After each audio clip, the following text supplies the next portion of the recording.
My stepdaughter called me a whiny drama queen because I miss her dead father. Now she's begging me to let her stay after I signed off her custody to her grandparents. My late husband has a daughter, Michaela, from his previous marriage. She was 9 when we got married. Her mom was attempting to alienate her from us. She talked junk about me. Keep in mind that my ex knew very little about me. Before anyone asks, I didn't break up the marriage. They divorced when Michaela was 5. I met my husband 2 years later. His ex still wanted him back and kept telling Michaela I was why they weren't getting back together. My husband was the one who left her because she cheated and had no plans. He was in a long court battle to get more time with Michaela. But it's safe to say that Michaela didn't like me and felt like I was the witch who was keeping her daddy from her mommy. I tried to bond with her, but she rejected me time and time again. Together, my husband and I had 3 children. A little after our youngest was born, when Michaela was 13, her mom was arrested and sentenced to 15 years in prison. My husband received sole custody. It was a big adjustment for Michaela. We got her into therapy. She still wanted very little to do with me or her siblings. I went to therapy with her, but eventually the therapist said that the best thing I could do was give Michaela space.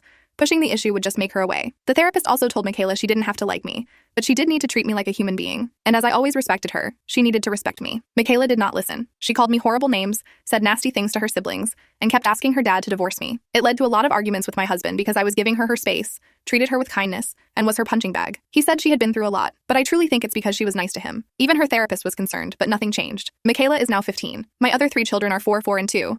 My husband passed away 6 months ago. Initially, I took custody of Michaela because her only other family was her maternal grandparents in another state. Michaela even said she wanted to stay with me and be near her friends. I kept her in therapy, but the treatment got worse. I tried to understand. She's lost 2 parents in a short period. She's stuck with the woman she was conditioned to resent and 3 little ones. I've tried everything while balancing my grief and handling the little ones. It came to a head a couple of weeks ago. Michaela was out. I put the little ones to bed. I ended up having a good cry because I was just so stressed and missing my husband. Michaela came home and asked what was wrong. I told her. She began calling me a whiny drama queen, saying now I know how her mom felt when he wouldn't take her back. She called me a bunch of terrible names and kept following me to taunt me as I walked away. I finally locked myself in my room. After speaking to my therapist, I realized this isn't good for my mental health. I called her grandparents and said I'd sign custody to them. I asked them to get her sooner rather than later. When I told Michaela, she started crying. She begged me to let her stay. I said no, if I'm so awful or such a witch, she shouldn't be here. She said she didn't mean it. I looked her in the eye and said she's been saying it for 6 years.